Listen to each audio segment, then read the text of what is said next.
मैंने जब अपना मसल बिल्डिंग जर्नी स्टार्ट किया था तब मैं 47 केजी का था और अभी लगभग 2.5 सालों के बाद मेरा करंट वेट है 75.5 केजी। तो मुझे इतने साल लग गए इतना मसल बिल्ड करने में, लेकिन मैं इन 2.5 सालों में बहुत सारी ऐसे मिस्टेक्स किया हूँ जिसके चलते मुझे बहुत सारी दिक्कतों का सामना करना पड़ा और मुझे इतना टाइम लग गया इतना अमाउंट ऑफ मसल बिल्ड करने में। सो मैं ये नहीं चाहता हूँ कि आप भी वो सेम मिस्टेक आप भी दोहराएं, क्योंकि मेरे जैसे बहुत सारे ऐसे लोग हैं जो मसल बिल्ड करना चाहते हैं लेकिन वो बार बार फेल हो जाते हैं। सो आज मैं उन 12 मिस्टेक्स के बारे में बात करने वाला हूँ जो आपके मसल बिल्डिंग में रुकावटें पैदा करती हैं। अगर आप इसे अवॉइड करोगे तो आप अपने मसल को सही तरीके से और जल्दी ग्रो कर पाओगे। सो बिना किसी देरी के वीडियो को स्टार्ट करते हैं।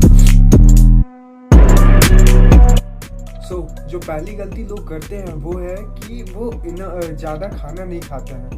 देखो, अगर आपको मसल बिल्ड करना है तो आपको कैलोरिक सरप्लस में रहना पड़ेगा और वो तभी होगा जब आप ज़्यादा खाना खाओगे। लेकिन मेरा यहाँ ज़्यादा खाने का ये मतलब नहीं है कि आप बहुत ओवर ईटिंग करने लगो, आप एक ही बार में बहुत सारा खाना खाने लगो। आप सिंपली ये पता करो कि आपकी बॉडी को कितना कैलोरी चाहिए। इसके लिए आप गूगल पे सर्च कर सकते हो कैलकुलेट योर कैलोरिक इनटेक। उसमें आपको बहुत सारे ऐसे वेबसाइट मिल जाएंगे जिसमें आपको कैलोरी कैलकुलेट का ऑप्शन देगा। तो उससे आपको पता चल रहा है कि आपकी बॉडी को कितना कैलोरी चाहिए मसल बिल्ड करने के लिए। फिर उस हिसाब से आप डिसाइड करो कि आपको कितना खाना चाहिए जिससे वो कैलोरी का नीड जो है मेरा बॉडी का है वो पूरा हो सके। या फिर आप सिंपली अपने मील की फ्रीक्वेंसी को बढ़ा दें। तो अगर आप 2 या 3 मील ले रहे हो तो 5 से 6 मील कर दो। उससे क्या होगा कि उससे आपको टाइम टू टाइम कैलोरी भी मिलता रहेगा आपकी बॉडी को, और दूसरी बात यह है कि आपकी जितनी कैलोरी की रिक्वायरमेंट है आपकी बॉडी को वो भी पूरा हो जाएगा। एक ही बार में आपको ज़्यादा खाने की ज़रूरत भी नहीं पड़ेगी। अब जो दूसरी मिस्टेक्स जो लोग करते हैं वो है कि वो इंटेंस वेट ट्रेनिंग नहीं करते हैं। देखो, सिर्फ आपको खाने से आपका मसल बिल्ड नहीं होगा, उसके लिए आपको वेट ट्रेनिंग भी करना पड़ेगा, एक्सटर्नल फिजिकल एक्टिविटी भी करना पड़ेगा। वेट ट्रेनिंग क्या करता है? वेट ट्रेनिंग आपके मसल्स पे स्ट्रेस डालता है जिससे आपका मसल ग्रो होता है, और वेट ट्रेनिंग से आपकी बॉडी में ग्रोथ हार्मोन और टेस्टोस्टेरोन हार्मोन जो होता है, वो मसल बिल्डिंग हार्मोन इसको कहते हैं, वो रिलीज होता है जिससे आपके मसल बिल्डिंग में हेल्प मिलती है। अब वेट ट्रेनिंग में भी बहुत लोग एक और गलती मिस्टेक करते हैं, वो है कि वो लाइट वेट से एक्सरसाइज करते रहते हैं। इससे उनको लगता है कि उनका मसल ग्रो हो जाएगा, लेकिन नहीं, मसल तभी ग्रो होगा जब आपके मसल पे स्ट्रेस पड़ेगा, और स्ट्रेस तभी पड़ेगा जब आप हैवी वेट लिफ्ट करोगे।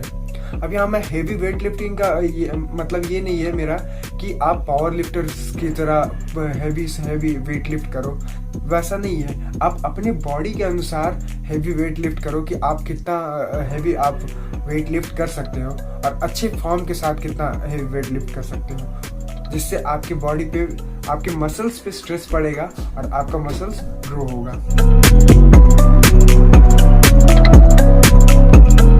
अब थर्ड मिस्टेक जो ये है कि वो अपने डाइट में इनफ प्रोटीन कंज्यूम नहीं करते हैं। देखो, प्रोटीन एक बिल्डिंग ब्लॉक्स है मसल बिल्डिंग के लिए। सो अगर आप अपने डाइट में इनफ प्रोटीन कंज्यूम नहीं करोगे तो आप मसल बिल्ड भी नहीं कर पाओगे अच्छे से। अब यहाँ एक क्वेश्चन ये आता है कि हमारी बॉडी को आखिर कितना प्रोटीन की जरूरत होगी मसल बिल्डिंग के लिए। सो इसके लिए मैं नीचे एक फॉर्मूला देता हूँ, उससे आप ये कैलकुलेट कर सकते हो कि आपकी बॉडी को कितना प्रोटीन का जरूरत है जिससे आप मसल बिल्ड कर सको। जो फोर्थ मिस्टेक है वो है ओवर ट्रेनिंग। अब इसमें क्या बहुत लोग सोचते हैं कि वो जितना देर तक एक्सरसाइज करेंगे, जितना देर तक आप वो वर्कआउट करेंगे, उतना ज़्यादा वो मसल बिल्ड करेंगे, उतना ज़्यादा मसल मास गेन करेंगे। लेकिन ऐसा नहीं है, ऐसा बिल्कुल भी नहीं है। आप अगर ऐसा करते हो, बहुत ज़्यादा देर तक आप एक्सरसाइज करते हो, तो उससे आपकी बॉडी में नेगेटिव इफेक्ट पड़ने लगता है। उससे आपकी बॉडी कैटाबॉलिक स्टेट में चली जाती है, मतलब आपका मसल लॉस होने का भी चांस बना रहता है उस समय। और ओवर ट्रेनिंग से आपके मसल में बहुत ज़्यादा पेन होने लगता है, आपका मसल बहुत ज़्यादा फटीग हो जाता है, जिसके चलते आप उतने अच्छे से रिकवर नहीं हो पाते हो उस वर्कआउट से। मैं तो यही रिकमेंड करूंगा कि आप अपने वर्कआउट को शॉर्ट रखिए बट इंटेंस रखिए, जिससे आपको अच्छे रिजल्ट मिलेंगे। आप बहुत सारे प्रोफेशनल बॉडी बिल्डर या फिर प्रोफेशनल फिटनेस मॉडल को आप देखे होंगे तो आप बोलते होंगे कि नहीं वो तो 2 घंटा 3 घंटा ये एक्सरसाइज करते हैं, उनको तो कुछ नहीं होता है। लेकिन वो उस तरीके से डाइट भी तो लेते हैं, उनका डाइट भी तो उतना हैवी रहता है, वो उतना सप्लीमेंट भी लेते हैं जिससे उनको कोई प्रॉब्लम नहीं होती है। लेकिन आप तो उतना हैवी डाइट नहीं ले रहे हो, लेकिन आप उतना सप्लीमेंट नहीं यूज कर रहे हो, तो आप उतना अगर देर तक एक्सरसाइज करोगे तो आपकी बॉडी में तो नेगेटिव इफेक्ट पड़ेगा ही ना। अगर आप चाहते हो कि हाँ मैं भी 2 घंटे एक्सरसाइज करूं तो उस हिसाब से भी आपको डाइट लेना पड़ेगा, उस हिसाब से आपको सप्लीमेंट भी लेना पड़ेगा। ऐसी गलती ना करें।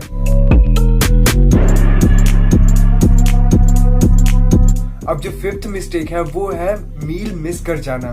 देखो, हम सबकी लाइफ में बहुत सारे ऐसे काम, इंपॉर्टेंट काम होते हैं, हम सबके बिजी शेड्यूल्स होते हैं जिसके चलते कभी ना कभी ये मील मिस हो जाते हैं इसके चलते। लेकिन एक बात जान लो कि मील को मिस कर जाना उतना ही बुरा हो सकता है जितना कि एक वर्कआउट को मिस कर जाना। अगर आप अपना चाहते हो कि आपका रिजल्ट अच्छा हो, आप अच्छे से मसल बिल्ड कर पाए, तो आपको अपने डाइट के प्रति, अपने मील के प्रति फुली कमिटेड होना चाहिए। अब इसके लिए आप पहले से प्लानिंग कर सकते हो कि मुझे इस टाइम में इतना खाना है, या फिर अगर आप बाहर कहीं हो और उस समय आप मील नहीं ले सकते हो तो आप अपने साथ एक स्नैक कैरी कर सकते हो, स्नैक के रूप में कुछ भी कैरी कर सकते हो जिसे आप कंज्यूम कर पाओ। मैं यही बोलना चाहूंगा कि आप मील मिस मत करो। जो मिस्टेक जो करते हैं वो है लैक ऑफ स्लीप, मतलब नींद की कमी होना, नींद पूरा ना ले पाना। देखो, आजकल के इस भागदौड़ जिंदगी में हम सोना भूल गया है, क्वालिटी स्लीप लेना भूल गया है। जहां इंसान को 7 से 8 घंटा सोना चाहिए, वही अभी हम लोग 3 से 4 घंटा ही सो पा रहे हैं, तो जिसके चलते हमारी बॉडी में बहुत सारे नेगेटिव इफेक्ट पड़ते हैं। इससे हमारे मेंटल हेल्थ और फिजिकल हेल्थ दोनों पे इफेक्ट होता है। और अगर आप वेट ट्रेनिंग करते हो और मसल बिल्ड करना चाहते हो तो आपके लिए स्लीप बहुत ज़्यादा इंपॉर्टेंट है, क्योंकि इसी टाइम हमारी बॉडी रिकवर हो रही होती है वेट ट्रेनिंग से, और जो मसल डैमेज हुआ रहता है उसको रिपेयर कर रही होती है। तो अगर आप नींद ही नहीं लोगे अच्छे से तो आपकी बॉडी रिकवर कैसे होगी और आपको अच्छा रिजल्ट कैसे मिलेगा। मैं यही बोलूँगा कि आप कोशिश कीजिए कि 6 से 7 घंटे की नींद जरूर से जरूर लें।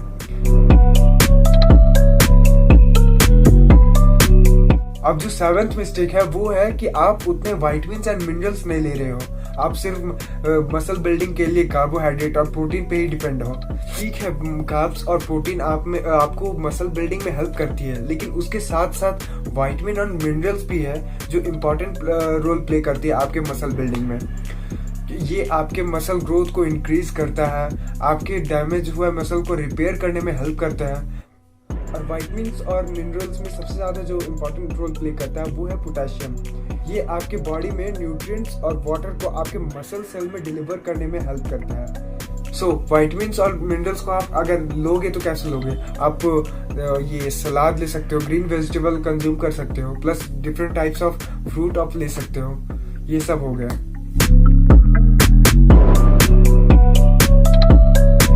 अब जो 8th मिस्टेक है वो है not increasing your caloric intake. मान के चलो आप कोई मील प्लान फॉलो कर रहे हो मसल बिल्डिंग के लिए, और आपने डिसाइड किया कि मुझे दिन भर में इतना कैलोरिक इंटेक लेना है, और आप वही कैलोरिक इंटेक आप महीनों भर से फॉलो करते आ रहे हो, वही कैलोरिक इंटेक आप 3 महीने 4 महीने 5 महीने तक फॉलो कर रहे हो। तो इससे क्या होता है कि 3 महीने तक तो आपकी बॉडी उससे रिस्पॉन्स करेगी, 4 महीने तक ठीक है, कुछ महीनों तक आपकी बॉडी उससे रिस्पॉन्स करेगी, लेकिन एक टाइम ऐसा आएगा जब आपकी बॉडी उस चीज को अडेप्ट कर लेती है और फिर रिस्पॉन्स करना बंद कर देती है, आपका मसल ग्रो होना बंद हो जाता है।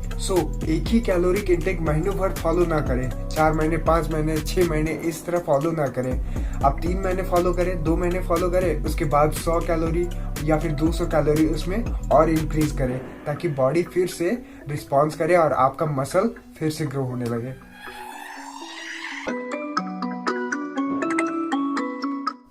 अब जो 9th मिस्टेक है वो है not using varieties in your training.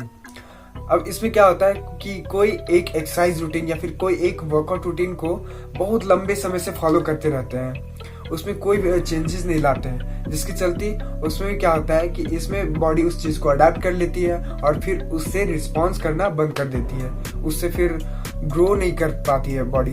तो अपने एक्सरसाइज रूटीन में ये कुछ ना कुछ चेंजेस जरूर करें।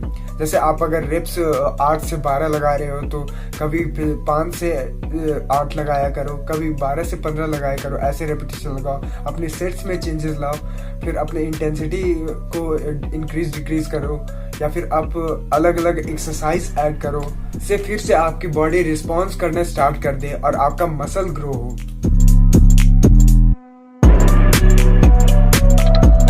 अब जो 10th मिस्टेक है वो है ओवर डूइंग कार्डियो। देखो, ये गलती सारे लोग लगभग करते हैं। वो वेट ट्रेनिंग से ज्यादा कार्डियो पे फोकस कर देते हैं। कुछ लोगों को लगता है कि कार्डियो, अगर हम कार्डियो करेंगे, रनिंग करेंगे तो हमारा मसल गेन होगा, लेकिन ऐसा बिल्कुल भी नहीं है। उससे उनका मसल गेन तो नहीं, लेकिन मसल लॉस जरूर होता है। अगर आपको एग्जांपल चाहिए तो आप मैराथन जो रनर होते हैं उनको देख लो। सो कार्डियो पे फोकस करना कम करें और वेट ट्रेनिंग पे ज्यादा फोकस करें अगर आपको मसल बिल्ड करना है तो।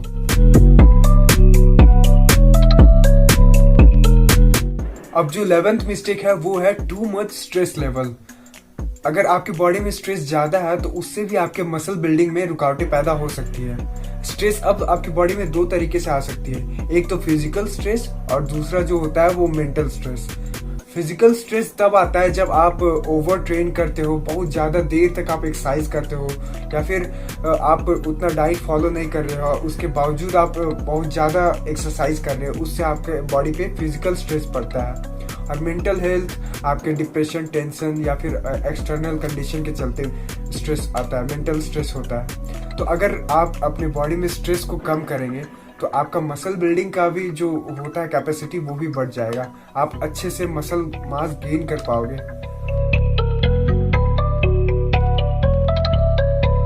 अब 12th और लास्ट मिस्टेक जो है वो है नॉट ड्रिंकिंग इनफ वाटर। लोग यहाँ सबसे बड़ी यही गलती करते हैं कि वो डाइट भी फॉलो कर रहे हैं, वेट ट्रेनिंग करते हैं, लेकिन उसके हिसाब से वो उतना पानी कंज्यूम नहीं करते हैं। अगर आप पानी ही नहीं पियोगे तो आपका न्यूट्रिएंट डिलीवर कैसे होगा मसल सेल तक? और अगर आप डिहाइड्रेटेड हो तो आप अच्छे से स्ट्रेंथ ट्रेनिंग नहीं कर पाओगे, वेट ट्रेनिंग नहीं कर पाओगे जिम में। अगर आप वेट ट्रेनिंग ही नहीं कर पाओगे तो आपका मसल ग्रो कैसे होगा? इस बात को जरूर ध्यान रखें और कम से कम आप ट्राई करें तो दिन भर में आप 7 से 8 गिलास तक का पानी पीने की कोशिश जरूर करें। सो ये था मेरा आज का वीडियो। अगर इस वीडियो में कुछ भी अच्छा सीखने को मिला होगा तो इस वीडियो को लाइक करना, और अगर आपके दोस्त यार कुछ ऐसे मिस्टेक्स कर रहे होंगे तो उनको इस वीडियो को शेयर करना ताकि वो भी इस मिस्टेक्स को दोबारा ना कर सके, और सब्सक्राइब करना और ऐसे फिटनेस रिलेटेड कंटेंट के लिए।